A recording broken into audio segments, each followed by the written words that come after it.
Hello, college football fans. Welcome to episode 30 of College Football Throwdown. That's right. We've made it all the way to the big 3-0. How about that? That's awesome. That's right. This is a college football podcast by college football fans for college football fans. Father-son duo here talk about the Nebraska Cornhuskers today. I am joined by my dad, Peter Schmitz, as always. Hey there. Go Big Red, buddy. That's right. Go Big Red. Yes, today we're here to talk about the last game of the regular season, the Iowa game, and also to talk about the possibilities Nebraska has for a bowl game, and also what the off season has in store for us, or what we need to work on during that off season. But before we dive into that, as is our tradition, the 30th bottle cap here. Yeah, our tradition of cracking our beverage. So here it is. There we go. Maybe like when we get to episode 50 or something, we can do like a compilation of all the cracks in a row. Exactly. Yes. All right. So obviously, this was a big game. We had talked about it for the past 2 weeks. We had that bye week to prepare for it. I went to this, there's a Husker bar that I've gone to a couple times throughout the season. I went there, and even though it was, Thanksgiving weekend, so there were a lot of people out of town, there was a solid 30 Huskers or so there, various ages, watching the game. So it was fun to be around fellow fans. What was your viewing experience? I was just here at home watching it with the family and a couple of friends, but that's it. That's right. And we gave our traditional predictions. We adjusted them a little bit last week, or at least I remember you changed yours a bit. So we were both thinking, optimistically, that Nebraska was capable of winning. So you predicted a 42-28 victory for Nebraska, and I predicted a 35-30 victory. So I guess technically I win that one since I predicted a smaller margin of victory, even though we both lost. So I don't think there's any win there, just so you know. No. But so to break down the positives first, okay? Because there's a lot of positives about this game. As I was watching it, there were the people in the bar with me. There was a lot of cheering. Yells like "Go Black Shirts" and stuff like that. Because our defense, with the exception of those, two fade to the left runs that we let them get for big yardage. Aside from those two plays, pretty much the rest of the game, we played really great on defense. Yes, we did have a good defensive game plan, it seemed. We really limited the damage that Iowa was able to do. And if it wasn't for those two breakdowns, and ironically those two plays were the exact same play, ran twice in fairly close proximity to each other, and both were related to the player that got ejected from the game just prior to those plays occurring. So it's just one of those interesting things that happens where that's a great coaching on the part of Iowa to recognize, okay, this guy who is valuable to their team, an experienced secondary player, isn't there to fit in the run scheme. Let's attack where he should be and see what happens. And sure enough, his replacement took the wrong angle twice. Okay, and when they weren't set up in the right defensive scheme, and then we didn't adjust, and wham bam, they got two cheap big plays. Yep, yeah, that was obviously the battle. Nobody likes the refs. On either side of the ball, there's always calls that go against you that you don't think you deserve. But there was a little stretch there, and they all happened around the same time in the second quarter, where we got that roughing the passer that was complete baloney, and then he got kicked out because of the targeting, even though he did what he was supposed to do and tucked down low, and he just hit his helmet because the guy was falling over his back. It was bogus. Well, it is, but the problem is it is the rule, and according to the rule, he was guilty of the infraction. But the fact is I that rule just needs to be revisited to recognize that there are going to be occasions when they should be able to, especially since they're now using video replay to review those, that the reviewer should be able to assess and determine that, hey, this person was tackling with proper technique. It was a football play, and this guy wasn't launching to hit helmet to helmet. There was no intent. It was incidental, and it was not leveraging up into a helpless player. This is a guy who was in the wrong place at the wrong time because of what the wide receiver was trying to do to catch a football. Mm-hmm. Yep, and then talking about some other good points, Imani Cross, and Newbie, they were running well. Our offensive line played pretty good. There wasn't a ton of pressure coming towards Tommy on most of his throws. The kicking game was good. Drew Brown kicked some good field goals for us. So in all those respects, we played how we wanted to play, certainly. Well, we didn't have tremendous success running the football. If you look at the per carry yardage for Amani and Newbie and even Armstrong, none of those were very impressive. And frankly, we only ran the jet sweep a couple of times, and we didn't get anything out of those. And so what I'm disappointed in, we had some great success with that tight end around.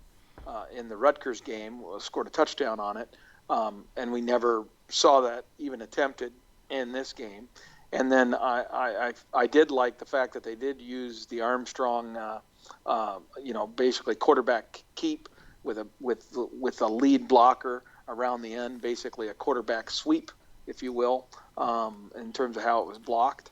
And they did use that play a few times, and Tommy got okay yardage. None of them broke for big yards, but he did okay on those. Mm-hmm.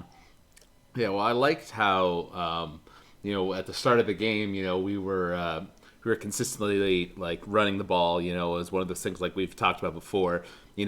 Don't give up on the running game just because it didn't work once. Right. Langsdorf did show some commitment to it, although I noticed it seemed like we were kind of in this weird mindset where we were either going to run it on every down or we were going to try to pass it on every down, and I didn't see as much integration of that mixed offense as I would have liked. Right.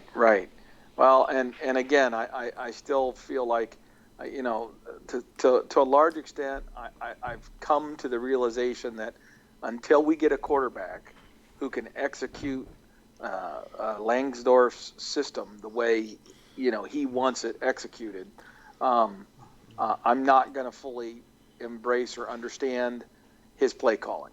But the bottom line is that if he had a quarterback that could do what he needs them to do on a fairly consistent basis, then we would throw the football more. And frankly, our running game would be better because of that success. You know what I mean? The passing game would open up the running game a little bit. Yeah, they would adjust to compensate for the passing game. Right. And since we are talking about the positives of this before we get on to the obvious negatives, the things. Here's the thing that blows me away is just from a stat line standpoint to look at and realize who was controlling the game. You had this is Iowa versus Nebraska stats. First downs 11 for Iowa, 22 first downs for Nebraska. Total yardage 250 yards on 44 offensive plays to 433 yards on 83 offensive plays. So we totally dominated in terms of number of offensive plays, and that translates down to time of possession, 23 minutes to 36 minutes, almost 37 minutes, I guess. So, I mean, just crazy in our favor. Here's an overwhelming stat. Third down conversions. Yep. Iowa 0 for 9. 0 for 9. And Nebraska 7 of 16.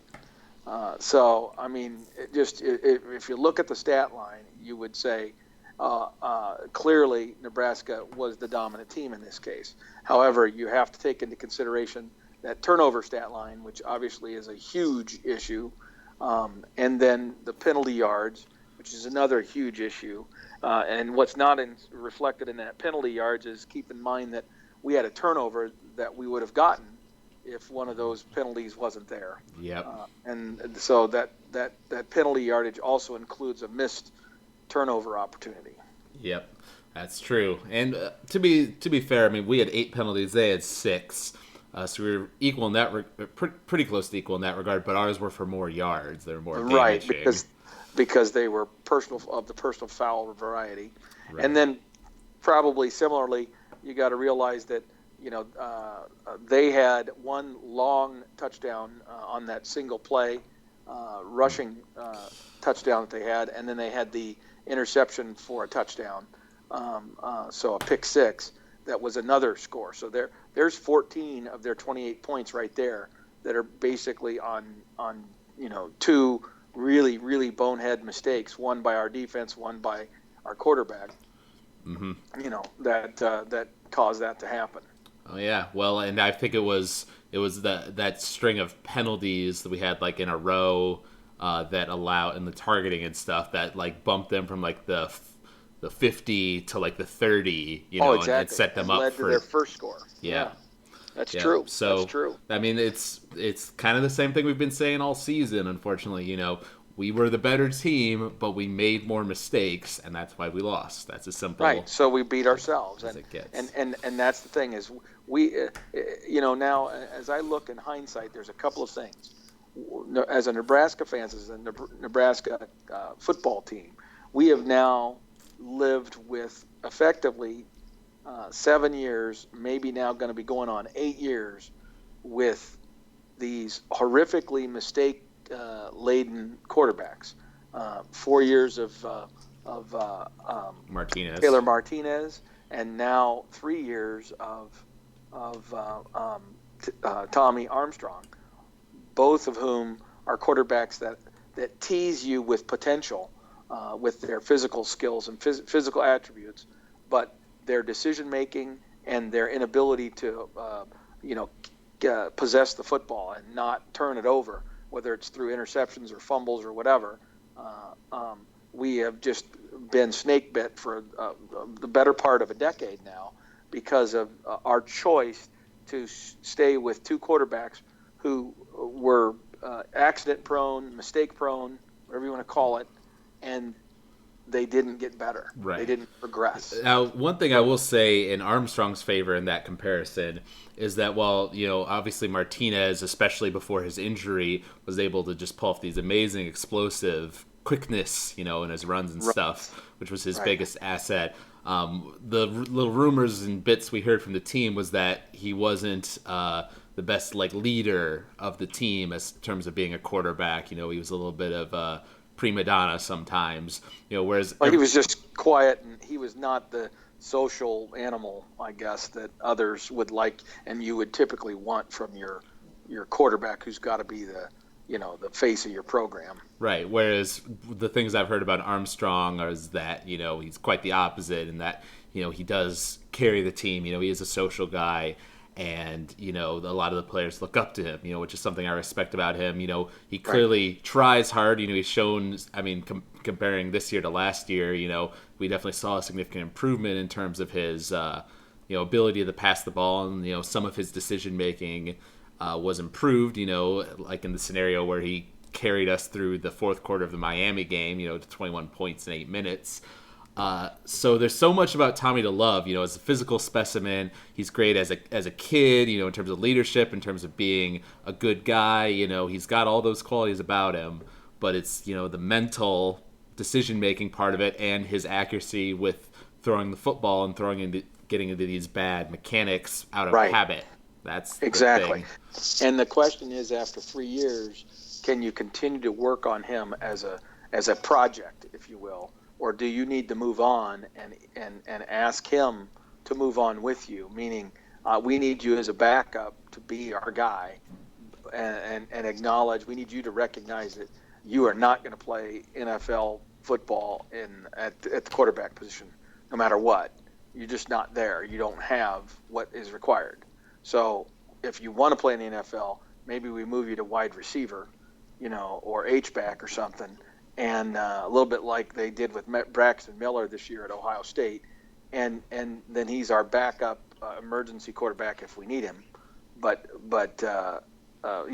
give him the opportunity to position himself for a potential NFL career. Because I mean, if he could prove himself as a wide receiver, he just might, or H-back, he just might go to play in the league. Otherwise, I think his football playing days are going to be over. Wow.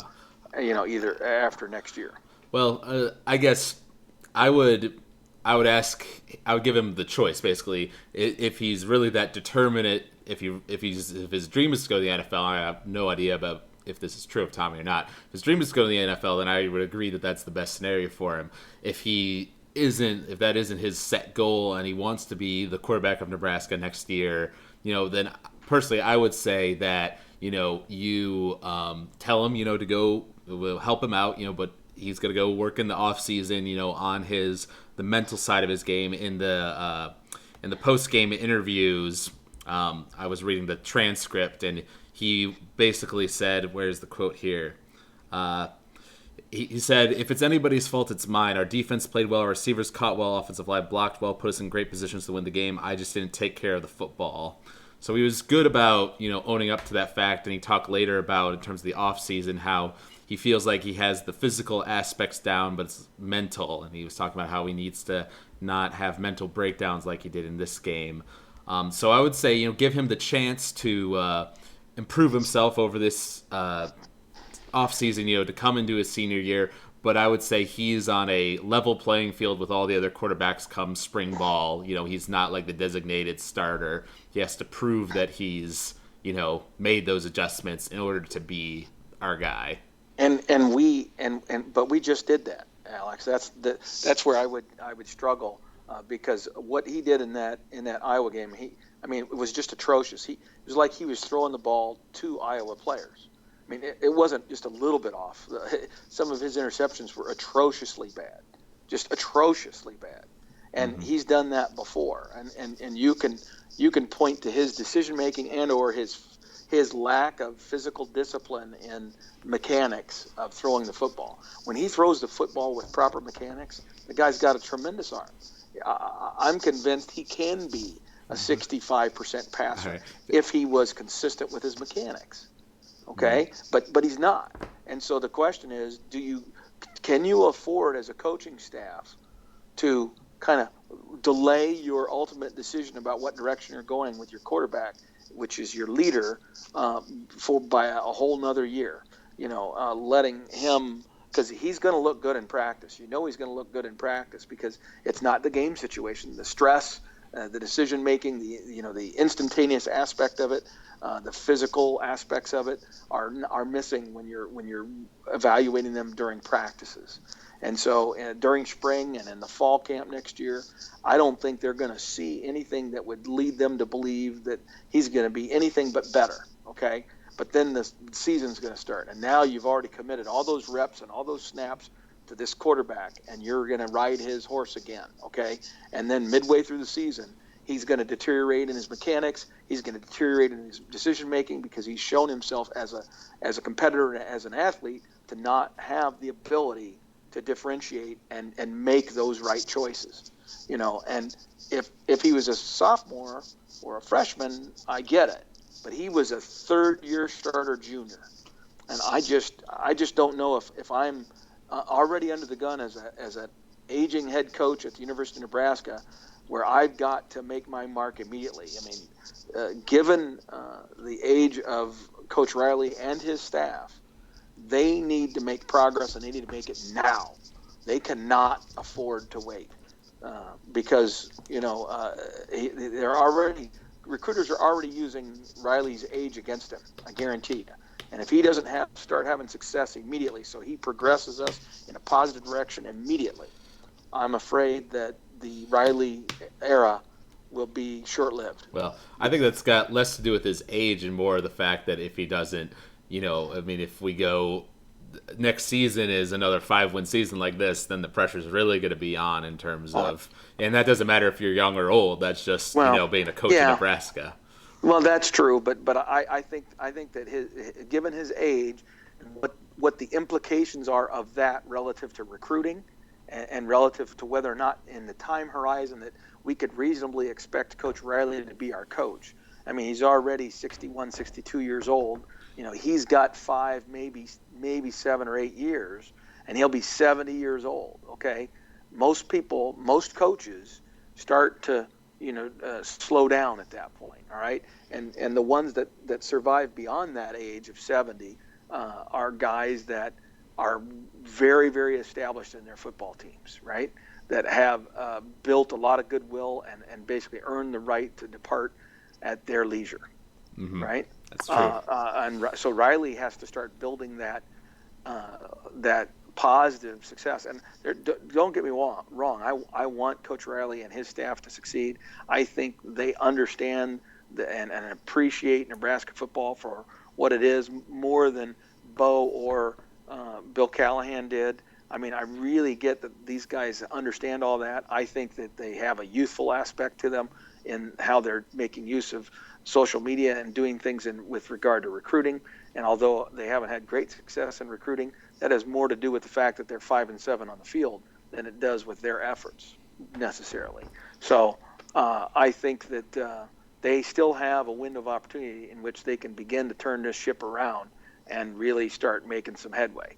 But boy, next year is a huge, huge year for them now. And I'm not sure I hitch my wagon to Tommy Armstrong unless Tommy Armstrong absolutely makes a commitment to me as a coaching and my coaches that says I'm going to spend X amount of time in film study every day, every week, whatever, and just absolutely lays out a plan that says this is how I'm going to plan to get better as a decision maker. And I'm going to prove it to you coaches and to my teammates, and I'm going to be the best leader I can be and stay out of trouble and all that, Yeah. And if he makes that kind of commitment on his own, unilaterally, and goes in and tells the coaches that, then I'm all in.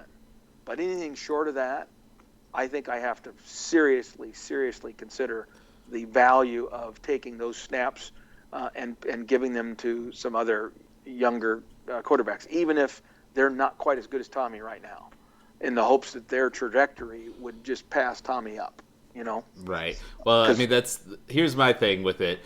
I don't think you can start, the fans are already saying bench Tommy for next year and stuff like that. You can't just completely shut down the kid's ability to, or his, if he puts in the opportunity. Effort. Right. Yeah. If he actually puts in the effort and trains hard, does get, significantly better in that mental regard, you have to honor that, as a Absolutely. coach. And B, and this is the other aspect of it, you have to look at the guys you have behind him, and are they really a better alternative? Like you say, like if this new guy who's apparently coming in midway through the year from high school, if he is as good as we're hoping he'll be, then maybe we do consider him as a possibility to hitch our wagon to, as you say. But if we're not confident in the guys behind him, then you're kind of stuck, unfortunately.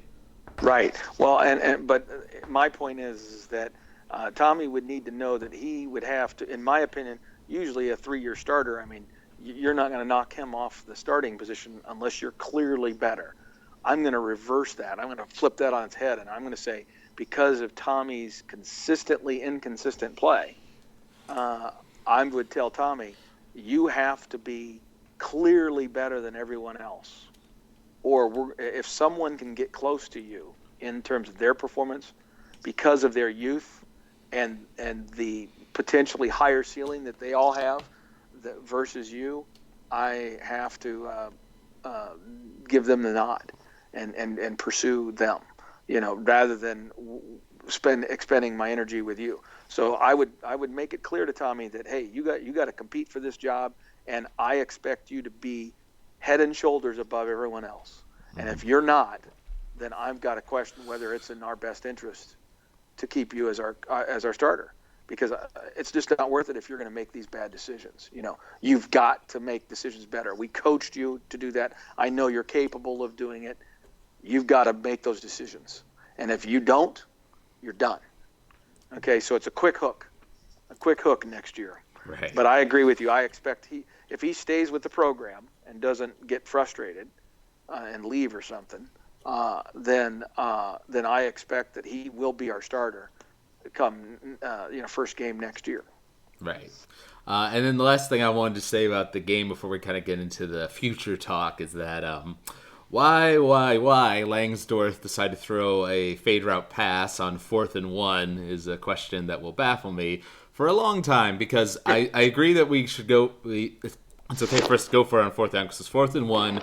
We could give it to Amani Cross, and get that first down. We should be able to do that easily, versus kicking a field goal in that situation and hoping you score again later. I understand why he was trying to go for blood there, but you don't pass it on 4th and 1.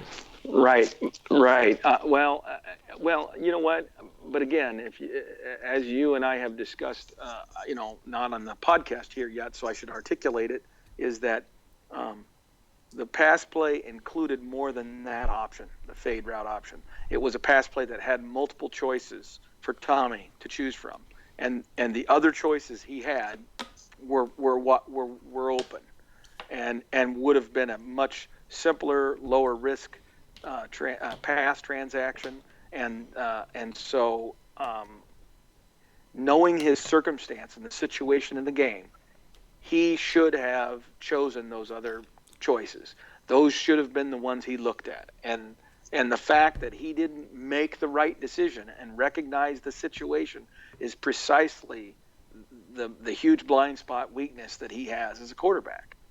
I mean, the coaches can't afford to call a timeout to tell a 3-year starter, hey, it's 4th and 1.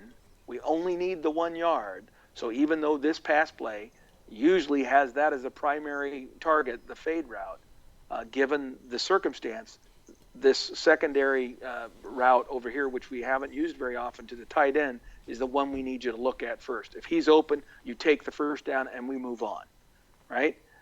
You don't have the time as a coach to go through all that detail. You know what I mean? Right. That 3-year starter in that game situation needs to know that. He needs to understand what he's up against. And Tommy, time and time again, doesn't make that decision properly. And so the argument can be made. We had just tried to run Cross on a dive play into the the center of the defense, and Iowa knew that we were going to be trying to do that, so they were loading the box. So I can see why, as a coordinator, you say, okay, if they're going to do that, then this should be open. And frankly, it was wide open.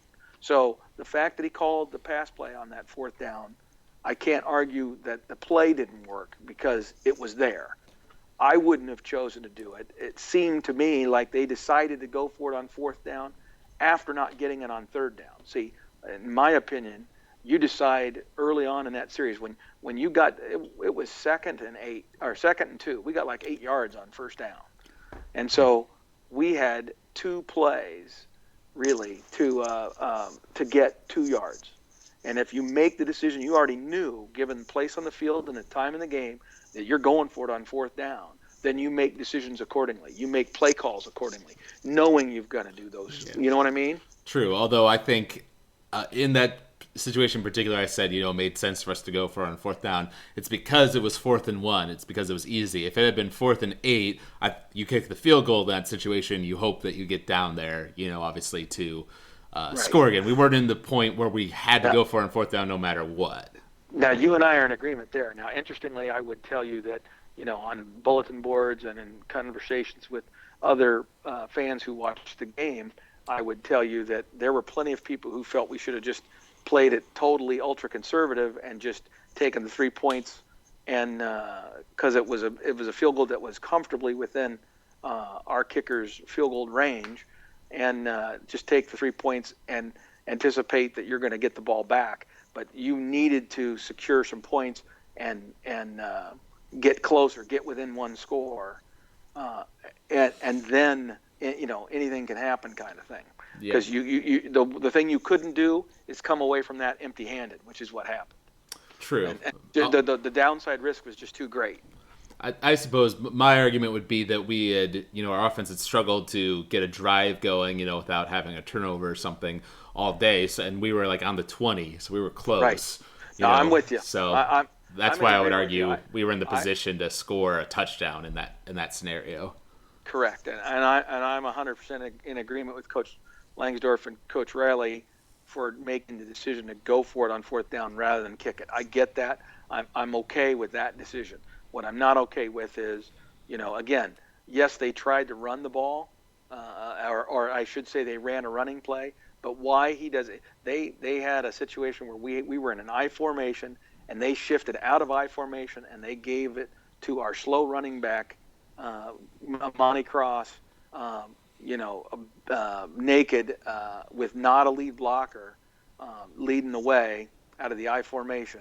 Instead, they handed it to him and tried to use the other back, I think, for some kind of a, counter action, motion, something. I don't know. But they did not give him a nice lead play where he had a blocker to take on first penetration and give him a chance to make a choice and get a lean and a little bit of velocity going before he hit the line of scrimmage. They didn't do that at all. So I didn't like the running play even before. So yeah. On second down. So yeah. All right. So talking about the future here, good news is that there were enough 6-win teams that have lost that we already know that there will be at least 2 and upwards to a maximum of 5 potential 5-win teams that could go to bowl games, and we are one of the most desirable of those, certainly. Right, and so there is at least a chance that we could find ourselves in a bowl game. Sounds like a pretty decent chance. And regardless of what that bowl game is or whatever, I'm of the opinion, and I think you share my view, that we take that opportunity, that invitation, say yes to it, embrace the opportunity to get 10, 15 more practices for the team. It's an opportunity where they can get a lot of snaps for the younger players and really focus on their development. And frankly, for Tommy, I would like to think that it would be an opportunity for him to begin this demonstration of his changed decision making after being a bonehead. I mean, it's ridiculous. I'm still angry as we talk about this game because we were the better team, in my opinion. I clearly, Iowa is, in my opinion, one of the worst 12-0 teams in the history of college football. I can't imagine a team that has gotten to this stage of a season previous that could be as bad as theirs is and still be undefeated because of the combination of them being very disciplined and then having a schedule that allowed them to basically skate through. Yeah, well, and I also think we saw what we talked about last week. The fact of the matter is we had a bye week, to help us with preparation, whereas they played on Saturday and then had to play on Friday, so that even a shorter week than usual. And right. Our coaches came with a better game plan, clearly seen by our defense shutting down their offense, for the most part. Right. Well, and again, some of those breakdowns, the fact that, see, again, I'm going to go back to a pattern of decisions by our coaching staff that needs to change. There's Nathan Gary was the one player on our team that we could ill afford to lose in a football game because he's probably the only player that hardly left the field during the entire season. We've had so many injuries at almost every other position that we've developed a little bit of depth due to injuries.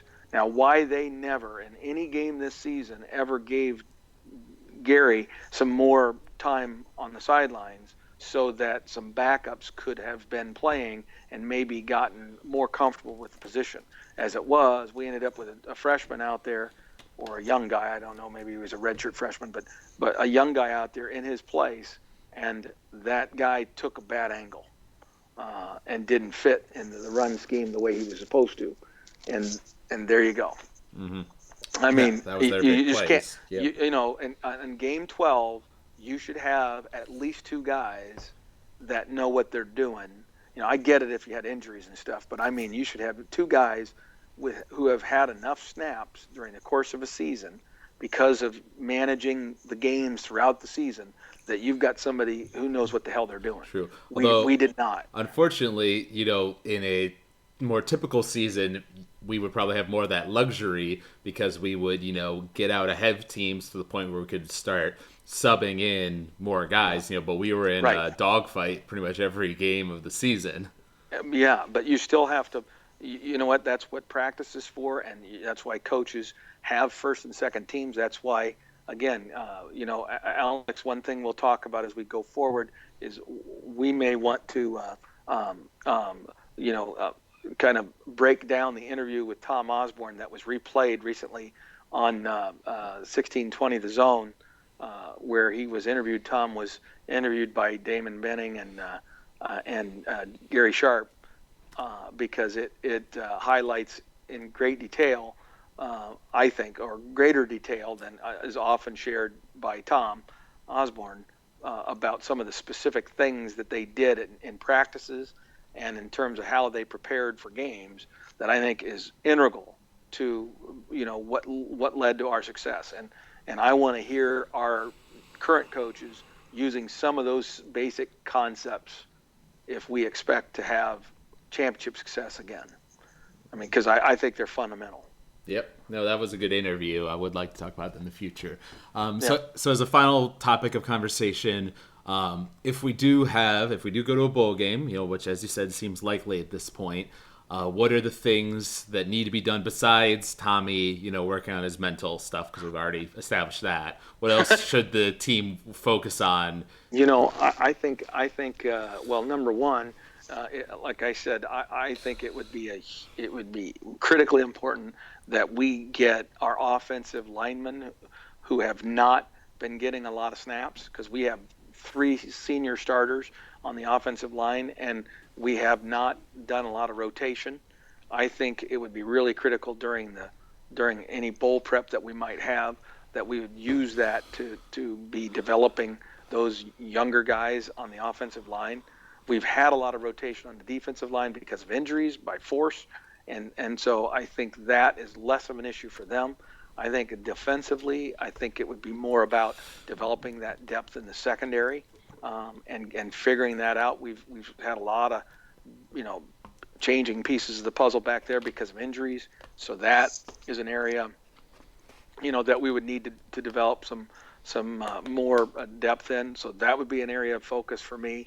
And then the third one for me would be running backs, and trying to figure out who is going to be our running backs that we can count on beyond Amani Cross, because he's going to be graduating. He's a good player, but he's not a great player. He's not a huge difference maker. And I would give the young freshman Azigbo and the young redshirt freshman Wilbon, both would get a lot of snaps in game prep for a bowl game if I was coaching. Yep. And I would give them every opportunity to maybe position themselves for some more snaps in that game, versus Terrell Newby, who's been up and down and injured this year. We kind of know what we've got with Terrell, but I don't know what I've got with Azigbo or Wilbon. Yeah. Well, and Zigbo's gotten a good number of runs. Yeah. I will. It's interesting because I feel like in a bowl game scenario, you need to have a kind of a balancing act of, prepping your future talent as well as, letting the seniors play their final game, because you definitely want to give them their chance. Well, but I would see this as, frankly, that has been the whole season. That was senior day, up there in Lincoln this past Friday. This bowl game I would see as a gift that was just handed to us, and we needed to use it to maximize it as a gift. And so I'm not saying you don't play Amani, but you know what you've got with Amani. So you get him some first team reps, but then you get him out of there and you make sure you're giving a lot of reps to the other guys, right? Yeah. And so you gear them up, and then when the actual game comes, depending on how those guys have graded out, they maybe earned some more snaps by their play in the prep before the bowl game, or they didn't. And if they didn't, then obviously Amani gets all the carries, and Terrell gets some too. But if one of them has kind of emerged and began to separate themselves, well, then that guy gets some carries.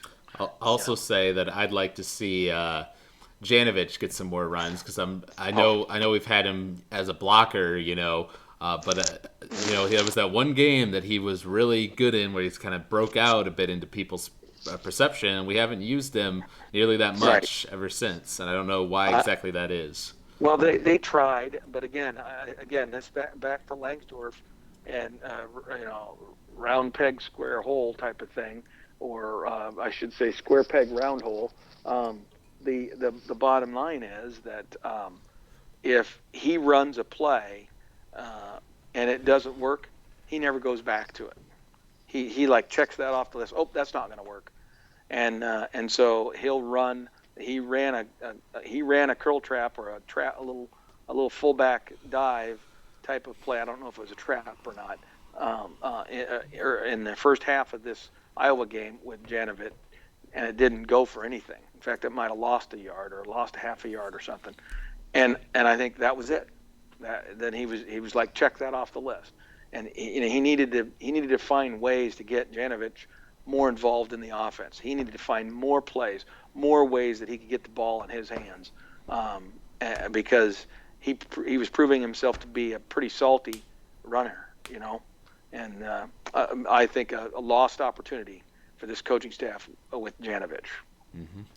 That's right. Well, we're going to be doing our traditional, more broader scale, college-wide podcasts on Tuesday, discussing new playoff rankings, as well as all the upsets and changes from rivalry Saturday. There were a lot of great games that I'm looking forward to talking about, as well as hopefully being able to talk about the bowl games soon, and if Nebraska is in fact going to one, and our opponent, and all that fun stuff.